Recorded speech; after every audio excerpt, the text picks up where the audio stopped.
കൂട്ടുകാർക്കും പുതിയൊരു വീഡിയോയിലേക്ക് സ്വാഗതം. Welcome my dear friends, how are you? I hope all are doing well. ഇന്ന് നമ്മൾ 10ാം ക്ലാസ്സിലെ ഇംഗ്ലീഷ് പാഠപുസ്തകത്തിലെ ആദ്യത്തെ യൂണിറ്റായ ട്രയൽസ് ആൻഡ് ട്രയംസ് എന്നതിലെ ആദ്യത്തെ ലെസനായ a very old man with enormous wings by Gabriel Garcia Marquez ആണ് പരിചയപ്പെടാൻ പോകുന്നത്. ഇതിന്റെ തുടക്കത്തിൽ കാണുന്ന സെന്റൻസുകളായ It's only with a heart that one can see rightly. What is essential is invisible to the eye. ഇതിന്റെ അർത്ഥം നമുക്കൊന്ന് പരിചയപ്പെടാം. Let's get familiar with these sentences. These sentences are from the famous book The Little Prince by Antoine de Saint-Exupéry. It means that the most important things in life, like love, kindness, honesty, and trust, cannot be seen with our eyes. We can only feel and understand them with our heart. ജീവിതത്തിലെ ഏറ്റവും പ്രധാനപ്പെട്ട കാര്യങ്ങളായിട്ടുള്ള സ്നേഹം, കരുണ, വിശ്വാസം എന്നിവ നമുക്ക് കണ്ണുകൊണ്ട് കാണാൻ കഴിയില്ല. മനസ്സിന്റെ അല്ലെങ്കിൽ ഹൃദയത്തിന്റെ കണ്ണുകളിലൂടെയാണ് നമുക്ക് കാര്യങ്ങളെ ശരിയായി അനുഭവിച്ച് മനസ്സിലാക്കാൻ സാധിക്കുന്നത്. The heart understands the real value of people and things, not the eyes. ഹൃദയത്തിലൂടെയാണ് കാര്യങ്ങളുടെ യഥാർത്ഥ മൂല്യം മനസ്സിലാക്കപ്പെടുന്നത്, കണ്ണുകളിലൂടെയല്ല. Eyes can see only the outside appearance of things and people, but heart helps us understand their true value and real beauty which is hidden inside. കണ്ണുകൾക്ക് കാര്യങ്ങളുടെയും മനുഷ്യരുടെയും ഒക്കെ പുറം രൂപം മാത്രമേ കാണുവാൻ സാധിക്കൂ. എന്നാൽ ഹൃദയത്തിന് കാര്യങ്ങളുടെ യഥാർത്ഥ മൂല്യവും അകത്തേക്ക് മറഞ്ഞിരിക്കുന്ന യഥാർത്ഥ സൗന്ദര്യവും മനസ്സിലാക്കാൻ സാധിക്കും. Now look at these sentences. There is no sun without shadow. It is essential to know the night. These lines are attributed to Albert Camus, a French Algerian philosopher and writer.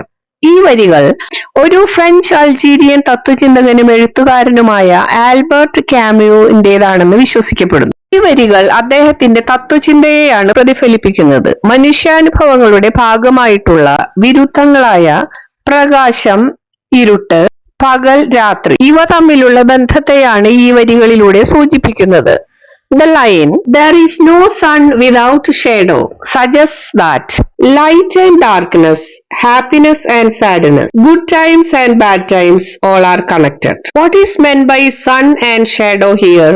The sun represents good times, happiness and success. There will naturally be shadows too.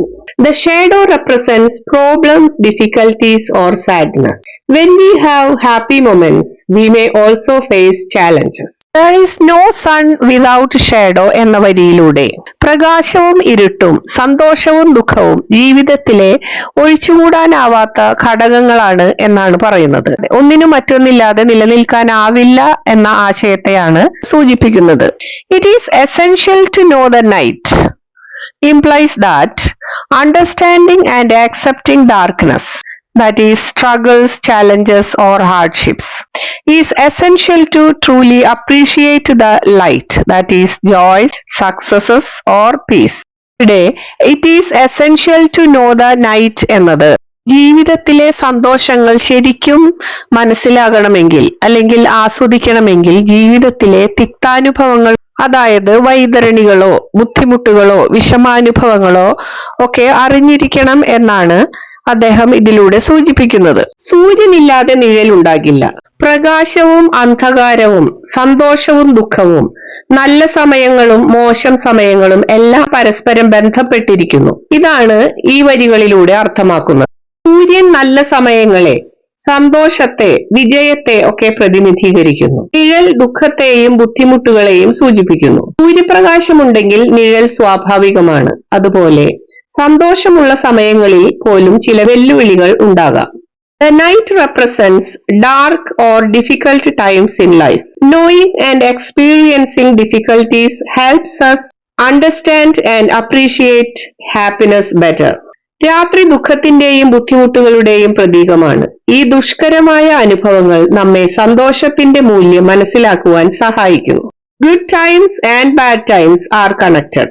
Without facing bad times, we cannot truly understand the value of good times. Both are necessary parts of life. നല്ല സമയങ്ങളും മോശം സമയങ്ങളും പരസ്പര ബന്ധിതമാണ്. മോശം സമയങ്ങൾ മനസ്സിലാക്കാതെ നല്ല സമയങ്ങളുടെ പ്രാധാന്യം മനസ്സിലാക്കാൻ സാധിക്കില്ല. രണ്ടും ജീവിതത്തിൽ മാറി മാറി വരുന്ന കാര്യങ്ങളാണ്.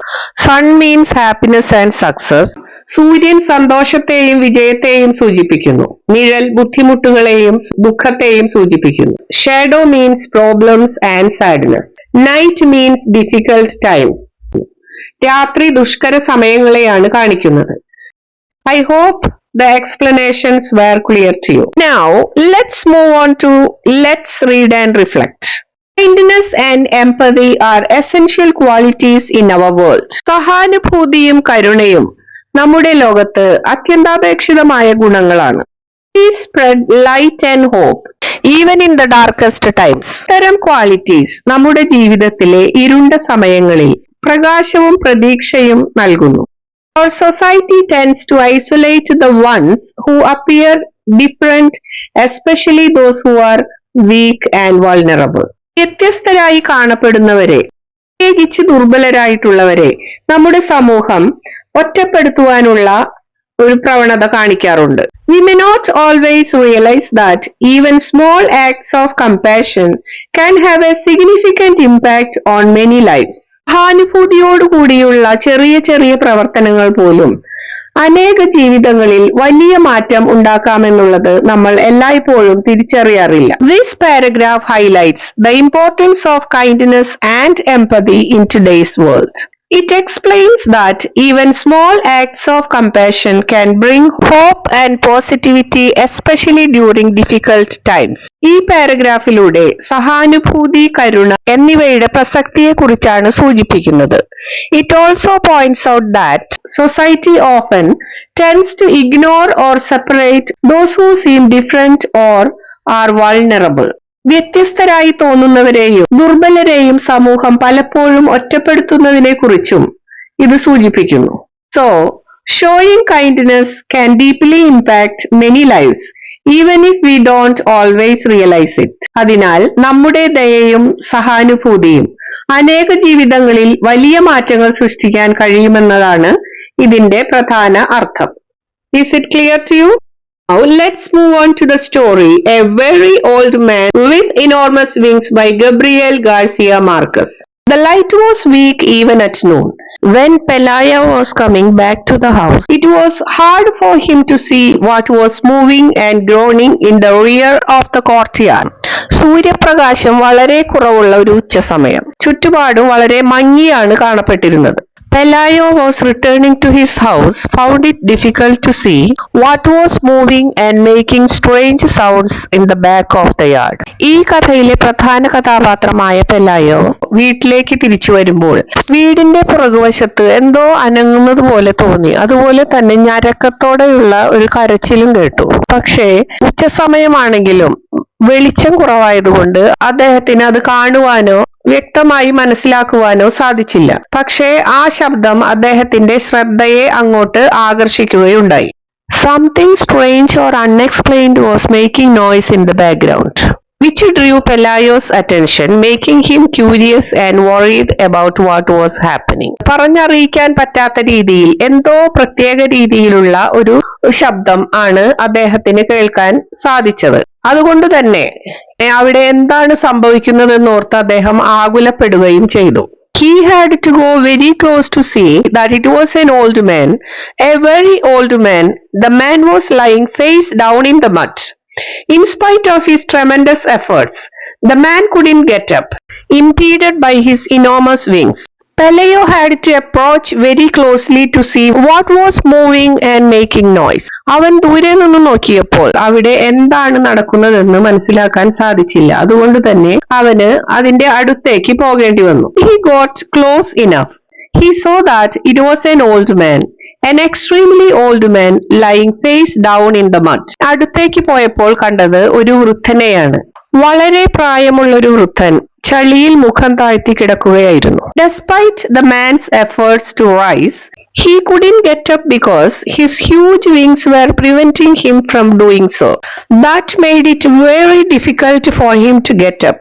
പെലായോ വളരെയധികം പരിശ്രമിച്ചിട്ടും ആ വൃദ്ധനെ അവിടെ നിന്നും എടുക്കുവാൻ സാധിച്ചില്ല. കാരണം ആ വൃദ്ധന്റെ ശരീരത്തിൽ വളരെ വലിപ്പമുള്ള ചിറകുകൾ ഉണ്ടായിരുന്നു. Frightened by the sight, Pelayo ran to get Elisenda, his wife. Fear or shock of the unusual sight made him take immediate action. ദൃശ്യം കണ്ടു ഭയപ്പെട്ട പെലായോ ഭാര്യയായ എലിസണ്ടയെ വിളിക്കാൻ ഓടിച്ചെന്നു. She was putting compresses on their sick child.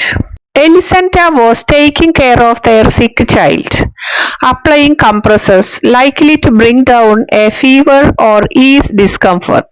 എലിസണ്ട തങ്ങളുടെ രോഗിയായ കുഞ്ഞിനെ പരിചരിക്കുകയായിരുന്നു. He took her to the rear of the courtyard. പെലയോ എലിസണ്ടയെ വീടിന്റെ പുറകുവശത്തേക്ക് നയിച്ചു. They both looked at the fallen body. പെലായോയും എലിസണ്ടയും അവിടെ വീണുകിടക്കുന്ന ആ വൃദ്ധന്റെ ശരീരത്തെ നോക്കി.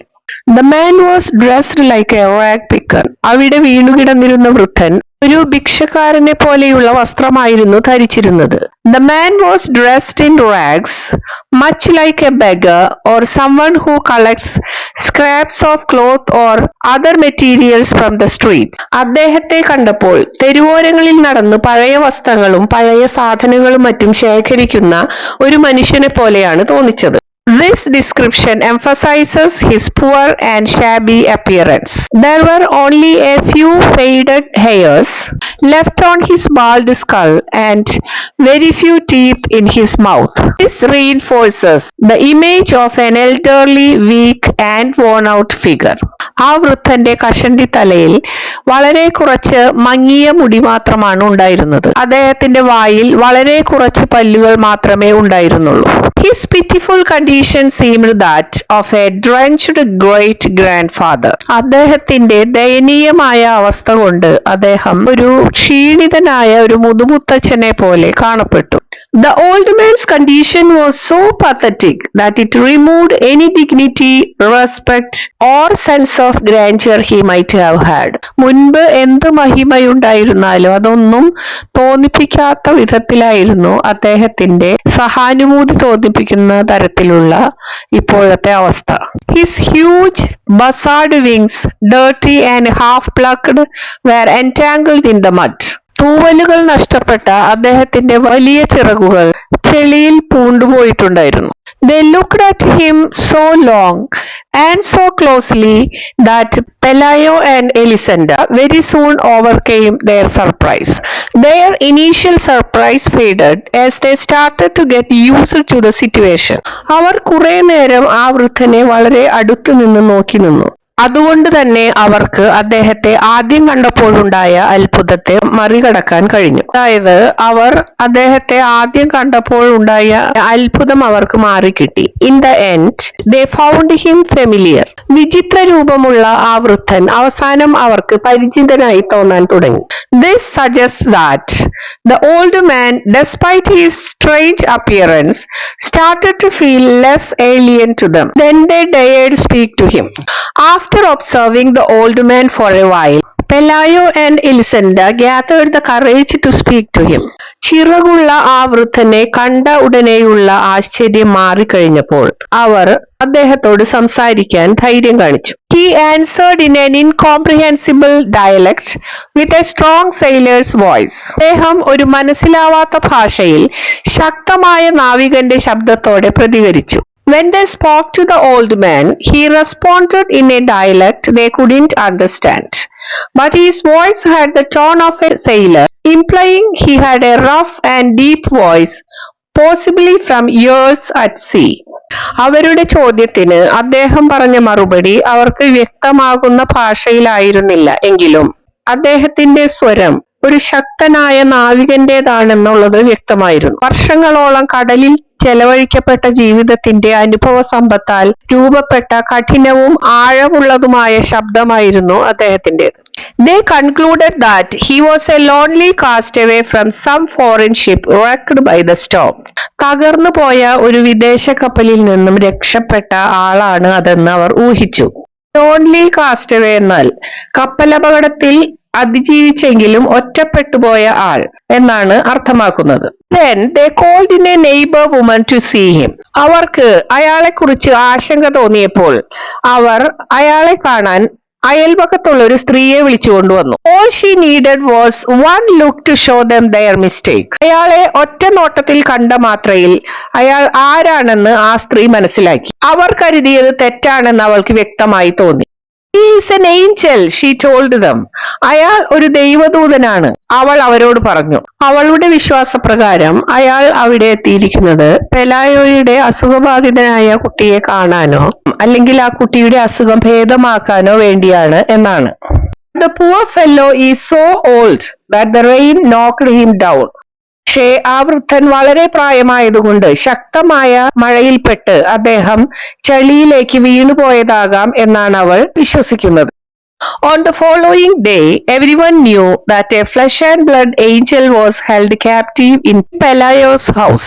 അടുത്ത ദിവസമായപ്പോഴേക്കും പെലായോയുടെ വീട്ടിൽ ഒരു ദൈവദൂതനെ പിടിച്ചു വച്ചിട്ടുണ്ട് എന്നുള്ള വാർത്ത നാട്ടിൽ എല്ലാവരും അറിഞ്ഞു. ആ വലിയ ചിറകുള്ള വൃദ്ധൻ ഒരു ദൈവദൂതനാണെന്നും അയാളെ പെലായോയുടെ വീട്ടിൽ തടങ്കലിൽ വെച്ചിരിക്കുകയാണെന്നും എല്ലാവരും അറിഞ്ഞു. Pelayo watched over him all afternoon from the kitchen armed with his bailiff's club. അന്ന് വൈകുന്നേരം മുഴുവൻ പെലായോ കയ്യിലൊരു ഉറപ്പുള്ള വടിയും പിടിച്ചുകൊണ്ട് അടുക്കളയിൽ നിന്ന് ആ വൃദ്ധനെ വളരെ ശ്രദ്ധാപൂർവം നിരീക്ഷിക്കുകയായിരുന്നു. ഇവിടെ ക്ലബ് എന്നതുകൊണ്ട് ഉദ്ദേശിക്കുന്നത് ആയുധമായി ഉപയോഗിക്കാൻ പറ്റുന്ന വളരെ ഉറപ്പുള്ള വടിയെ ആണ്. തടവുകാരുടെ മേൽനോട്ടം വഹിക്കുന്ന ആളെ ബെയിലിഫ് എന്ന് പറയാം. ഇവിടെ പെലായോ അത്തരത്തിലുള്ള ജോലി ചെയ്യുന്ന ആളായിരിക്കാം. Before going to bed, he dragged him out of the mud and locked him up with the hens in the chicken coop. ഉറങ്ങാൻ പോകുന്നതിന് മുൻപ് പെലായോ ആ വൃദ്ധനെ ചെളിയിൽ നിന്ന് വലിച്ചെടുക്കുകയും കോഴികളോടൊപ്പം കോഴിക്കൂട്ടിൽ പൂട്ടുകയും ചെയ്തു. കുറച്ചു സമയത്തിന് ശേഷം കുട്ടി പനിയൊക്കെ മാറി എഴുന്നേറ്റു. അതുപോലെ ഭക്ഷണം കഴിക്കാനുള്ള ആഗ്രഹവും പ്രകടിപ്പിച്ചു. വലിയ രോഗത്തിലാണ് കുട്ടി കിടന്നിരുന്നത്. പക്ഷേ ദൈവദൂതൻ വീട്ടിലെത്തി കുറച്ചു സമയത്തിന് ശേഷം തന്നെ കുട്ടിക്ക് പനി കുറയുകയും ആഹാരം കഴിക്കുവാനുള്ള ആഗ്രഹം പ്രകടിപ്പിക്കുകയും ചെയ്തു. Then they felt magnanimous. Magnanimous എന്നാൽ kind or generous, അതായത് ദയ അല്ലെങ്കിൽ ഉദാരമനസ്കത എന്നൊക്കെ അർത്ഥമാക്കുന്നു. കുട്ടിയുടെ ആരോഗ്യം മെച്ചപ്പെട്ടതുകൊണ്ട് അവർ വളരെയധികം സന്തോഷിച്ചു. തങ്ങളുടെ കുട്ടിയുടെ അസുഖം മാറിയത് ഏഞ്ചൽ വന്നതുകൊണ്ടാണെന്ന് അവർ ധരിക്കുന്നു. അതുകൊണ്ട് തന്നെ അവർക്ക് ഏഞ്ചലിനോട് അനുകമ്പ തോന്നി. They decided to put the angel on a raft with fresh water and provisions for 3 days and leave him to his fate on the high seas. അവർ അദ്ദേഹത്തിന് 3 ദിവസത്തെ ഭക്ഷണവും വെള്ളവും ഒക്കെ ഒരുക്കി തടി കൊണ്ടുണ്ടാക്കിയ ഒരു റാഫ്റ്റിൽ കയറ്റിയിരുത്തി അവർ അദ്ദേഹത്തെ സമുദ്രത്തിൽ ഒഴുക്കിവിട്ട് അദ്ദേഹത്തിന്റെ വിധിക്ക് വിട്ടുകൊടുക്കുവാൻ അവർ തീരുമാനിച്ചു. തടി കൊണ്ടുണ്ടാക്കിയ ചങ്ങാടം പോലെയുള്ളതിനെയാണ് റാഫ്റ്റ് എന്നതുകൊണ്ട് ഉദ്ദേശിക്കുന്നത്. But when they went out into the courtyard at the first light of dawn, they found the whole neighborhood in front of the chicken coop having fun with the angel. നേരം വെളുത്ത ഉടനെ അവർ വീടിന്റെ പുറകുവശത്തേക്ക് വന്നപ്പോൾ കണ്ട കാഴ്ച അയൽപക്കത്തുള്ള എല്ലാവരും ആ കോഴിക്കൂടിന് ചുറ്റും നിന്ന് ആ ദൈവദൂതനെ ഒരു വിനോദോപാധിയായി കാണുന്ന കാഴ്ചയാണ് അവർക്ക് കാണാൻ കഴിഞ്ഞത്. ആദരവോടുകൂടി നോക്കുന്നതിനു പകരം ഒരു തമാശ രൂപത്തിലാണ് ആളുകൾ അതിനെ നോക്കിക്കണ്ടിരുന്നത്. The visitors were tossing him things to eat through the openings in the coop. ദൈവദൂതനെ ഒരു ജീവിയായിട്ടല്ല മറിച്ച് ഒരു വിചിത്ര ജീവിയായി കണ്ട് ആളുകൾ അതിന് ഭക്ഷ്യവസ്തുക്കൾ കൂടിനുള്ളിലേക്ക് എറിഞ്ഞു കൊടുക്കുവാൻ ശ്രമിക്കുകയായിരുന്നു. It was as if he weren't a supernatural creature but a circus animal. അദ്ദേഹത്തോടുള്ള സമീപനം മനുഷ്യർക്ക് ഭക്തിയോ ഭയമോ അല്ല, കാഴ്ചക്കാർക്ക് വിനോദം നൽകുന്ന സർക്കസിലെ മൃഗം പോലെയായിരുന്നു ആളുകൾ അതിനെ കണക്കാക്കിയത്. അതിന്റെ ദൈവികത ആളുകൾ അവഗണിക്കുകയാണ് ഉണ്ടായത്. My dear friends, here I am going to wind up the class. If you enjoy my classes, support the channel, share it with others, and don't forget to press the bell icon for updates.